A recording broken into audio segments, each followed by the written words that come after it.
Everybody, welcome back to another episode of FSI DFS Fantasy NASCAR Picks. I'm your Mega 31.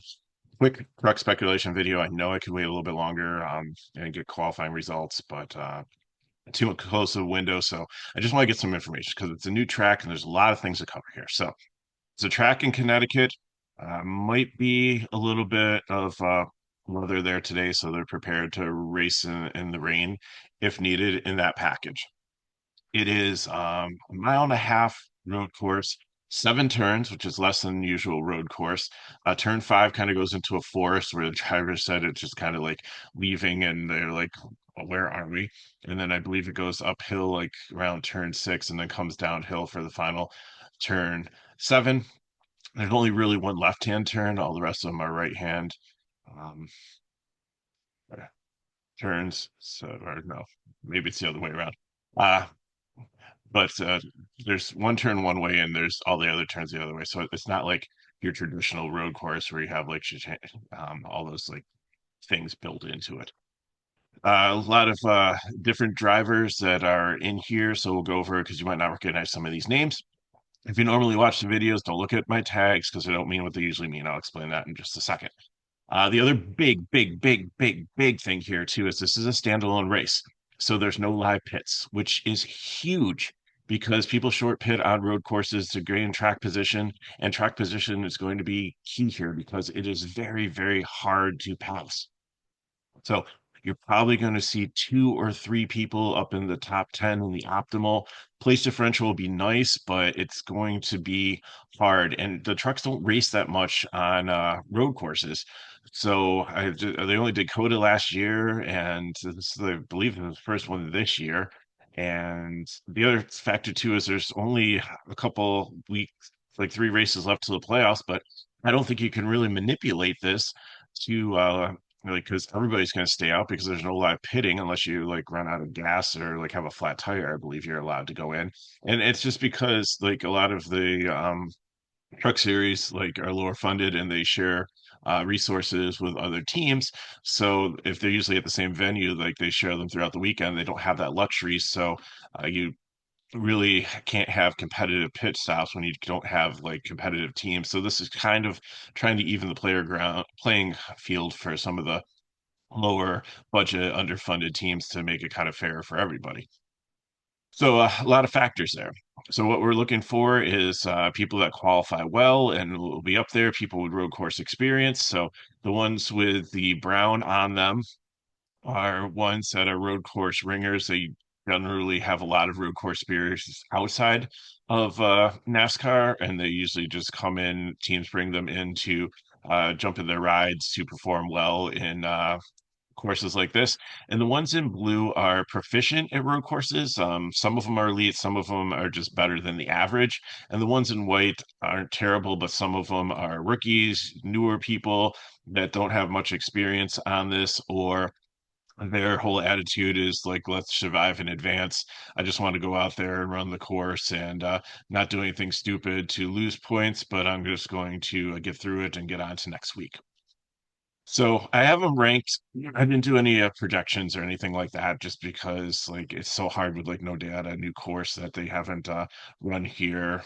I don't think ever for trucks, but it's it should be a fun race. So starting up top, like Corey Heim has won the last 2 road courses in truck. He's just head and shoulders above everybody else, and hopefully he gets a pole, and it'd be so easy just to lock him in as a prime play and to move on there. Uh, Jordan Taylor has raced here a ton. He's a 4-time IMSA champion.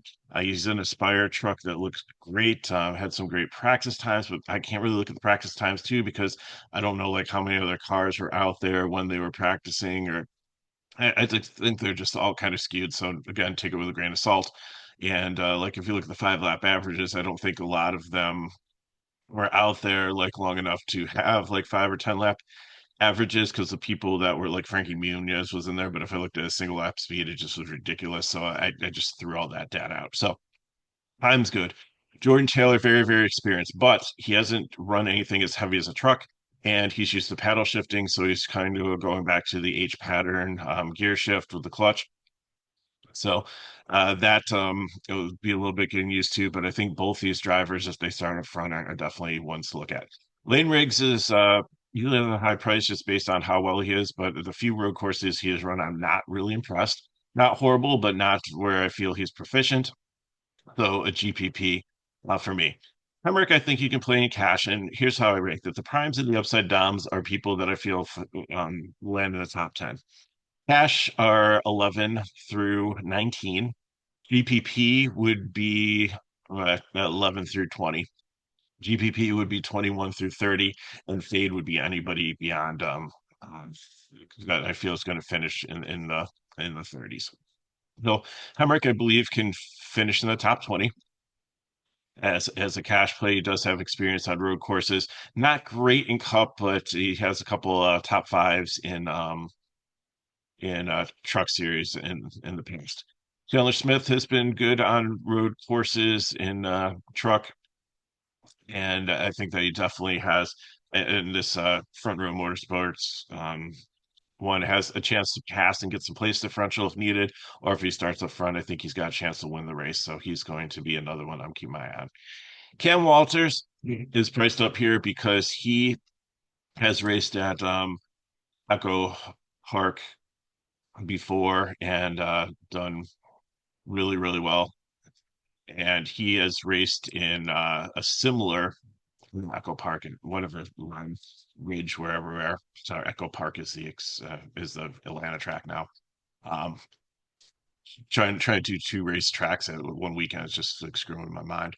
So Ken Walters has driven heavier cars on um on this track, so I think he's got a lot of upside. So that's why I put him as a 20K one there. Majeski and Enfinger in the Truck Series have been very, very good on road courses, and the two of them, I think, like they're still a notch well below time, and but I think they're on par with Chandler Smith, but a little bit cheaper. So those are the five in prime that I really like to win this race, and I'll try to get two to three of them in my lineup basing on how qualifying goes. Ankrum and Rhodes, I think they've had experience, but they don't really super impress me. I think they have some upside to finish in the top 10, but I'm looking at the ones in blue over them. Connor Mozak, just newer to it, not enough experience on road courses to um, be ready to put him in the top 10. I think he'll be in the 20s, so if he starts way, way back in the field and in the 30s and can get like into the 20s and get some place differential, then maybe it would turn into a cash play. But other than that, I think it's going to be GPP. Honeycutt, I thought about putting a 20K on him, but he's been solid on road courses and limited experience in NASCAR and some outside stuff. So I think there's some upside there for him to get in the top 10. And Brent Cruz, has run road courses before. He's in the Tricon number one truck, which is a decent truck. If you look at his point per game, it's pretty low, but he definitely has had a lot of experience, and I think that he definitely is one that could end up in the top 10. So Stuart Friesen's been around for a while. I just made him blue. He's gotten better on road courses. He's got all that dirt experience, which you would think if it's going to be like slick with water and stuff, it might be a similar experience to a dirt track. So we'll have to see with that. But I think he's definitely one that could finish in the top 20. Tanner Gray has got some really nice underlying um, potential stats for road courses. I think he's kind of an underdog sleeper here. So I put the 20K on him as like one to kind of watch as a dark horse. Even though Giovanni doesn't have the blue tag, I'm kind of waiting because he's newer to the truck series as this rookie here. Does have some experience outside, which looks good. I just want to see if it changes over here. So I think just based on how good and the Tricon truck has been and how good he's been in the series and looking at the other field, I think that I had him finishing kind of in the top 20. So I am going to give him the cash tag there for top 20. Remember, it's not necessarily a cash play. I feel that it's a top 20 truck. So when you look at this and you see where they qualify, then just kind of do the math. If they are below if they qualify below the range that I say they're going to finish in, so the blue ones are the top five, the orange ones are the 6 through 10, the green ones are 11 through 20. So anybody that finishes out, like qualifies outside the top 20 that I said could be a cash play, then that's going to give them place differential and it's going to work out. Crafton, we just been good, like lots of experience on road courses, but I don't know if it's like age or like these Thor Sports trucks, like some of them besides oh even Majeski, like they just haven't had like the speed, but I mean that's more on like oval track, so it might be different here, but I just feel that he's a top 30 truck and not a top 20. It's like close to a top 20. So like you're probably like between 21st and 25th. So we'll just have to see where he qualifies. But if he starts like far, far up, then I think he'll probably be a fade. I'm just skeptical on how this year's been going. Caruth is been a pleasant surprise. He just got his blue tag after last year, and I I don't know if he had a great finish at like road courses, but just his average running position before I think he got in trouble or had like an issue that knocked him to the back. So you can't always like look at that. You got to look at the whole story. I feel confident that he could be a top 10 truck here. Zita, um, Slatebreaker tried to teach me how to say that, but hopefully I got closer.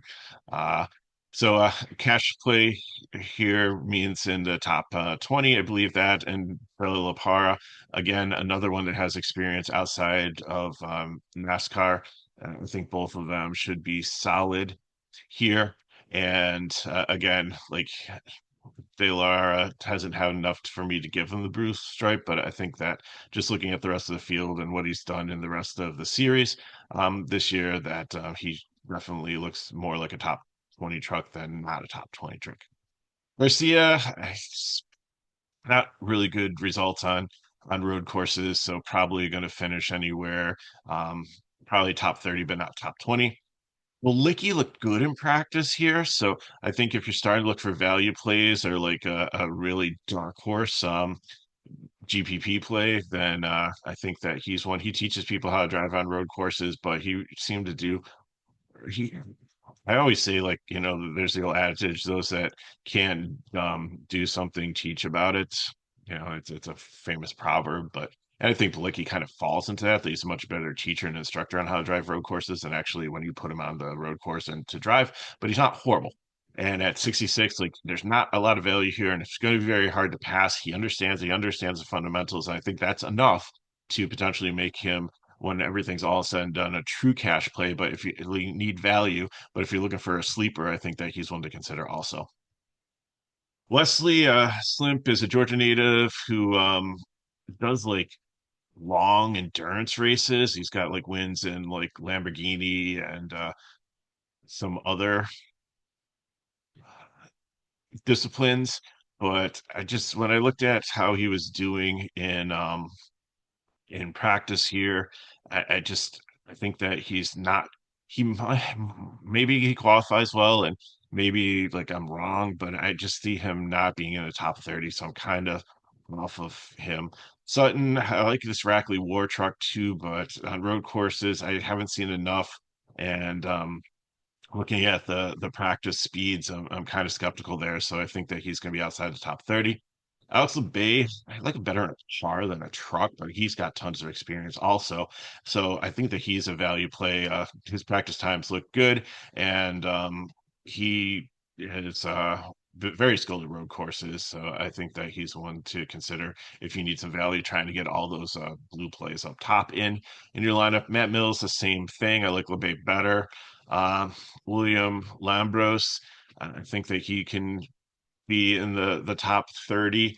Uh, he's raced all around. He's been in Smart Modifieds, IMSA, uh, TC American Series, but I haven't seen like any wins or like huge results there. So I think that he understands it and gets it. Looking at practice speeds, like the ones with the V's next to him are the ones that were like in the upper 20s, which I would prefer. So GPP Jack Wood, I mean, he had some decent practice speeds and he's used to driving the truck, which is kind of advantage over some of these other like sports car guys that are jumping into a truck, which is heavier and has the eight shift pattern, not like the same shifting as they might be used to. So there's all kinds of factors that they have to get used to there. Woods understands and drives the truck and sometimes drives it well, but then sometimes is just a catastrophe. So I think that he's a top 30 um, driver definitely, and potentially a value play down here. But again, I like the V's better. Quarterly, I think, is one that has come in, and I don't really know this NDS Motorsports. I didn't get a chance to look into that, the 32 truck, so I don't know like how the tech and stuff's going to be on it. But just him as a driver and result wise, I think that he's got a chance to potentially be up in the top 20 if the truck looks good. So we'll see how it does in qualifying. Practice speed looked decent. Hill is it's good on road courses and a cheaper team, but they usually make it through the race and usually get good results. So um, definitely think that he'll be in the top 30, probably the higher range, like probably I'd see top 25, maybe even sniffing top 20. So I think that he's probably maybe become a prime play down here based on however qualifying is, because I think that he's got a little bit of place differential there at a cheap price. Lloyd, Brenninger, and Munoz, they all, I didn't like the speeds. Boyd's been around for a while, but Brenninger and Munoz, this is new to them, track and everything. They struggle on going straight on oval tracks. So I just don't really feel like any of these ones can make it into the top 30. So I'm probably going to fade all them. Ben Mayer is the one down here that I like the most, is potentially a prime play with a lot of upside. I just have GPP because I think he's in the top 30, but I think he's like more top 25. His practice speed was decent also compared to the other value plays down here. And Norm Benning, I don't think is even in the race. So uh, he's in the DK pool, but I didn't see him in the entry list or in any of the practice data. So again, you want to try to get two, probably three up top because it's hard to pass, and there's no live pitting, so nobody's going to be able to like stay out and jump. I believe they all have to come off and they take a break at the end of the stage and they service the trucks and then they go out again for more. Um, so they have these scheduled pit stops. I don't like the stages are so short. I don't think there'll be any competition cautions, even like if it like is rain out there or anything. That might be one strategy that comes if it is rain, going from like slicks to the other tires to see, that might be a strategy that a team might pull, like choosing like the rain tire or the non-rain tire to gain an advantage. So we'll see there, but I really think this is going to be a cream rises to the top. See how qualifying goes. Find place differential where you can, but finishing position is probably going to be the key. Should be a fun, interesting race, and I'm looking forward to it. So that's what I got. I'm going to hop off now so I can get the cup video out before I have to go to work today. So thanks for watching. Good luck in your contest. If you have any questions, you can put them in the chat below. Hit me on Mega31 Twitter, X. And like I said, uh, check out the cup video. Also, if these videos help, like, subscribe to the channel, share with your friends. So thanks for watching. Good luck in your contest. I'll see you next time.